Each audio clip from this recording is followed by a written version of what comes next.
میں نے پچھلی تاریخ پہ اپنی بحث کی تھی اور آج میں نے اس کو مکمل کیا ہے۔ یہ توشہ خانہ کیس جو ہے اس کو میں کہتا ہوں مدر آف آل ایولز۔ یہ کیس اس نے جنم لیا تھا جب اسپیکر صاحب نے، اس وقت کے اسپیکر نیشنل اسمبلی نے، ایک بے بنیاد ریفرنس دائر کیا، ایک سوال پوچھا الیکشن کمیشن سے کہ عمران خان صاحب جو ہیں وہ نااہل ہیں، اور اس ریفرنس پہ الیکشن کمیشن آف پاکستان نے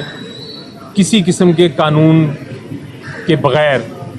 آئین کی خلاف ورزی کرتے ہوئے، الیکشن ایکٹ کی 2017 کی خلاف ورزی کرتے ہوئے، کسی قانون کے بغیر انہوں نے ڈسکوالیفائی کر دیا، اور اس کے بعد ایکشن جتنے دیکھا آپ نے، توشہ خانہ 1، توشہ خانہ 2، توشہ خانہ 3 کرمنل کیسز عمران خان صاحب کے خلاف بے بنیاد قسم کے کیسز بنائے گئے۔ تو آج اس کیس کی بحث تھی اور میں نے عدالت کو یہ سبمٹ کیا، عدالت کو یہ پیش کیا اور کہا کہ یہ جو ریفرنس تھا آئین کی خلاف تھا، کیونکہ آئین یہ کہتا ہے کہ ریفرنس صرف تب فائل کیا جا سکتا ہے جب کوئی عدالت نے پہلے سے سزا دے دی ہو کسی کو اور اس سزا میں نااہل کر دیا ہو، تب آپ ریفرنس فائل کر سکتا ہے اسپیکر۔ لیکن اس کیس میں عمران خان صاحب کے خلاف کسی قسم کا مقدمہ نہیں تھا اس وقت جب اسپیکر نے بھیجا، نہ ہی اس وقت کوئی کسی قسم کا فیصلہ تھا ان کے خلاف جس سے نااہل کیا گیا تھا۔ اس لیے جو ریفرنس تھا وہ غیر قانونی، غیر آئینی تھا، اور جو الیکشن کمیشن آف پاکستان تھا ان کو صرف ایک اختیار تھا، اور وہ یہ تھا کہ ریفرنس کو وہ واپس کر دیتے، یہ کہہ کے کہ ہمارے پاس چونکہ کوئی فیصلہ نہیں کسی عدالت کا، اس لیے عمران خان صاحب نااہل نہیں ہیں۔ لیکن الیکشن کمیشن آف پاکستان نے ایک غیر آئینی فیصلہ کر دیا اور کہا کہ ہم انکوائر کریں گے کہ سیکشن 137 کے تحت جو الیکشن ایکٹ کا ہے کہ کیا اثاثوں میں کچھ چھپایا تو نہیں، جو توشہ خانہ سے جو گفٹ لیے تھے، جو توشہ خانہ کے تحائف تھے، ان کو ڈکلیئر کیا ہے عمران خان صاحب نے کہ نہیں۔ حالانکہ وہ ڈکلیئر کر دیا تھا، لیکن اس کے باوجود الیکشن کمیشن آف پاکستان نے کہا کہ یہ ڈکلیئر نہیں کیا تھا اور اس لیے ہم ان کو سزا دے دیتے ہیں، ان کو ڈسکوالیفائی کر دیتے ہیں، اور ساتھ ہی ان کے خلاف کیس فائل کر دیا۔ جبکہ سیکشن 137 ایسا کوئی اختیار نہیں دیتا الیکشن کمیشن آف پاکستان کو کہ 120 دن کے بعد وہ کسی قسم کی انکوائری کریں۔ یہ انکوائری کا اختیار جو الیکشن کمیشن آف پاکستان نے لیا اور ایک بالکل غیر قانونی فیصلہ سنا دیا، ایک ون سائیڈڈ انکوائری کے بعد، ایک یک طرفہ انکوائری کے بعد، یہ سارا کا سارا جو ہے یہ اتنا غلط اقدام تھا کہ اس پہ میں نے عدالت سے ریکویسٹ کی ہے کہ یہ سارے جو آرڈر ہے الیکشن کمیشن آف پاکستان کا، اس کو غیر قانونی ڈکلیئر کر کے یہ ساری جو پروسیڈنگز کی ہیں عمران خان صاحب کے خلاف، توشہ خانہ 1، توشہ خانہ 2، توشہ خانہ 3، وہ ساری ختم کر دی جائے۔ تو انشاءاللہ دیکھیں، میں نے اپنی آرگومنٹ کنکلوڈ کر لی ہے۔ عدالت نے پوچھا تھا دوسری سائڈ سے کہ آپ اپنی جو الیکشن کمیشن آف پاکستان کے وکیل ہیں کہ آپ اپنی کب بحث کرنا چاہیں گے، انہوں نے کوئی وقت مانگا ہے، کیونکہ جو میں نے ججمنٹس، جو فیصلے عدالتوں کے، سپریم کورٹ کے، ہائی کورٹ کے کوٹ کیے تھے، اس میں بھی یہ کہا گیا ہے کہ الیکشن کمیشن آف پاکستان کے پاس یہ کوئی اختیار نہیں ہے کہ کسی کو نااہل ڈکلیئر کر سکے۔ تو انہوں نے ٹائم مانگا ہے، عدالت نے ٹائم دیا ہے، اگلے 2 ہفتے کے بعد اس کو دوبارہ سنائیں گے، اور مجھے پھر ایک اور اجازت ہے کہ جب وہ اپنی بحث کمپلیٹ کر لیں تو اگر کوئی ایسے معاملات ہیں جس پہ مجھے جواب دینا ہے تو میں پھر ایک جواب میں اپنی بحث کر سکوں گا۔ تو یہ پوزیشن ہے اس وقت۔ یہ بتا دیں، میرا سوال کیس سے ریلیٹڈ نہیں ہے۔ لاسٹلی جب احتجاج ہوا پی ٹی آئی کی کوئی بھی لیڈرشپ نظر نہیں آئی، جو کارکنان ہیں وہ ڈنڈے کھاتے رہے، ہنسو گیس کی شرح برداشت کرتے رہے۔ کیا یہ ناانصافی نہیں ہے پی ٹی آئی کی لیڈرشپ کے اپنے کارکنان؟ جی، آپ کا سوال درست ویلڈ ہے، لیکن اب انشاءاللہ اگلی بار ایسا نہیں ہوگا۔ اب اسٹریٹجی ہماری جو ہے وہ بڑی واضح ہے، اور اس کی وجوہات تھیں جس وجہ سے شاید لیڈران آگے نہیں آئے یا آ سکے، اور اس کی وجوہات بیان بھی کی ہیں مختلف میڈیا کے چینلز پہ اور مختلف جگہوں پہ۔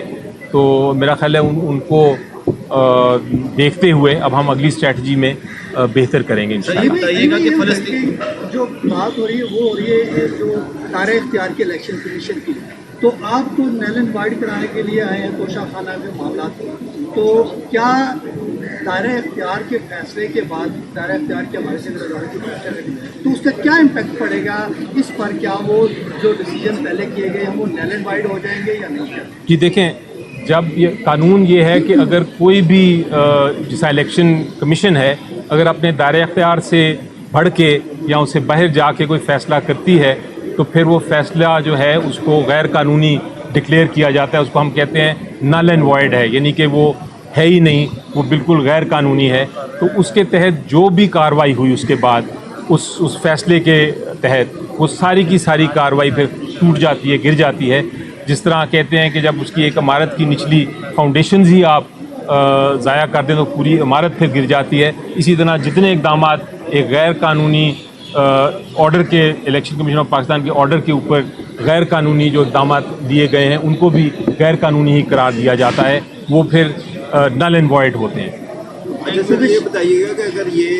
غیر قانونی اقدامات کی آپ ذکر کر رہے ہیں تو اگر یہ کیس مکمل ہوتا ہے تو اس کے بعد آپ کنٹمپٹ آف کورٹ میں جائیں گے؟ کیا ان کے خلاف جن لوگوں نے یہ غیر قانونی اقدامات کیے ہیں کیا ان کے خلاف آپ کو پٹیشن ڈالیں گے؟ جی دیکھیں،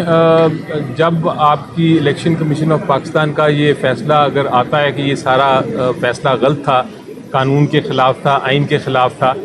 تو اس پہ کنٹمپٹ تو نہیں بنتی، وہ فیصلہ ختم ہوتا ہے. آپ نے دیکھا کہ الیکشن کمیشن آف پاکستان کے خلاف ایک فل بینچ نے وہ ریزرو سیٹ کے معاملے میں سپریم کورٹ کے 13 جج صاحبان نے بھی کہا کہ وہ فیصلہ غلط ہے، آئین کے خلاف ہے. لیکن بہرحال قانون کے تحت ان کے خلاف کنٹمپٹ کی پاور تو نہیں ہو سکتی، یعنی توہین عدالت کی کارروائی تو نہیں ہو سکتی. لیکن جتنے انہوں نے اقدامات کیے غیر قانونی، اس کا اخلاقی طور پہ اور تاریخ میں ان کو ذمہ دار ٹھہرایا جائے گا. تو یہ بتائیے کہ تو انہوں نے کہا کہ جو فیصلہ ہے الیکشن کمیشن کا کہنا ہے کہ جس کا آپ نے ذکر فرمایا عدالت نے وہ رپورٹڈ نہیں ہے. ایک دو ایشو کہا اور عدالت نے یہ بھی کہا کہ آپ جو معاملہ ہے جوڈیشل کا اس حوالے سے جو آپ نے کہا کہ جو فیکٹس ہیں ان کا انہوں نے کہا کہ متعلقہ فورم سے جو ہے وہ آپ وہاں پہ یہ بتائیے گا. تو اس حوالے سے جی ان کا عدالت نے یہ کہا کہ جو جتنی ہم نے یہ دیکھنا ہے کہ الیکشن کمیشن آف پاکستان کا جو فیصلہ ہے وہ ان کے دائرہ اختیار کے باہر ہے یا اس کے مطابق ہے، یعنی وہ قانون کے مطابق ہے، آئین کے مطابق ہے یا نہیں. تو اس حد تک انہوں نے کہا کہ ہم دیکھیں گے، اور اگر ہم نے فیصلہ کیا کہ یہ آئین کے خلاف ہے یا قانون کے خلاف ہے یا الیکشن کمیشن آف پاکستان کے دائرہ اختیار سے باہر ہے تو پھر وہ ڈکلیئر کر دیں گے. اس کے بعد جو بھی اس کا نتیجہ ہے وہ پھر قانون خود ہی فیصلہ کرے گا. ہماری ضرورت نہیں ہے اس میں جانے کی. اور بات بھی درست ہے کہ ان جو کیس ہے جو ہائی کورٹ کی فل بینچ جو سن رہا ہے 5 ممبر بینچ، ان کا صرف یہی ہے کہ انہوں نے دیکھنا ہے کہ یہ فیصلہ آئین کے مطابق، قانون کے مطابق، دائرہ اختیار کے اندر رہتے ہوئے کیا گیا ہے یا نہیں. علی صاحب ایک سوال ہے صرف میرا، مخصوص نشستوں کا فیصلہ آیا، 8 ججز نے اس کو فیصلہ کیا، الیکشن کمیشن ابھی تک اس کو نہیں مانا. کیا یہ فیصلہ جب آ جائے گا کیا آپ سمجھتے ہیں کہ الیکشن کمیشن اس کو مان لے گا؟ کیا آیا ایسی کوئی اتھارٹی آپ سمجھتے ہیں یا سپریم کورٹ اس کے اوپر کاگنیزنس لے گا کہ الیکشن کمیشن اعلیٰ عدالتوں کے فیصلوں کو کیوں نہیں مانا؟ جی دیکھیں، بالکل آپ نے بہت بجا، میں بھی یہ سوال اپنے سے ہر روز پوچھتا ہوں صبح کہ ایک آرڈر ہے سپریم کورٹ آف پاکستان کا اور وہ order election commission of Pakistan نہیں مان رہی. سپریم کورٹ آف پاکستان ہر قسم کا کیس سننے کو تیار ہے. ابھی وہ ریسنٹلی آپ نے دیکھا